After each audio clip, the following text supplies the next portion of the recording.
Hello বন্ধুরা, শুভ দুপুর সবাইকে। শীতের দুপুরের শুভেচ্ছা অনেক। তো দেখো বাইরে কত সুন্দর রোদ ঝলমলে ওয়েদার। এখন কিন্তু রোদের কাছে দাঁড়ানো যাচ্ছে না, রোদের এতটাই তাপ, ঠিক আছে। আর কিন্তু দুপুরের পর থেকেই একদম ঝোড়ো হাওয়া দিচ্ছে, আর রাত্রেবেলা তো ঠান্ডা ঠান্ডা ভাব, একদম কি বলবো। তো শীতের দুপুর মানে একটা অন্যরকম পরিবেশ, তাই না?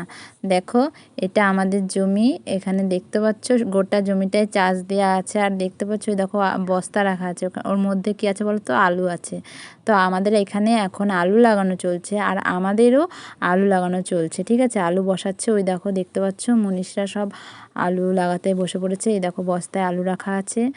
তো কাদের কাদের এভাবে আলু বসানোর কাজ চলছে বন্ধুরা, আমাকে কিন্তু কমেন্ট করে জানাতে ভুলো না, ঠিক আছে। দেখো গোটা মাঠ। তো এখন সিজনটাই তোমরা সবাই জানবে, এখন আলু লাগানোর সিজন। তো দেখো তোমাদের দেখালাম, ঠিক আছে। আমাদের লাগানো হচ্ছে বলে তোমাদেরকে তুলে ধরলাম। আর দেখো আমি এখানে রান্না করতে বসে গেছিলাম। এই দেখো আজকে দেখো কুমড়ো শাক রান্না করবো বলে কুমড়ো শাক তুলে নিয়েছি। তো কে কে খেতে ভালোবাসো কুমড়ো শাক। আর এখানে দেখো কুমড়ো ফুল, তো এটা বাটা খাবো বলে তুলে নিয়েছিলাম। আর এখানে দেখতে পাচ্ছ পটলগুলো পেকে গেছে, তো পটলগুলো ভাজবো। আর এখানে দেখো আলু আমি সেদ্ধ করে নিয়েছি।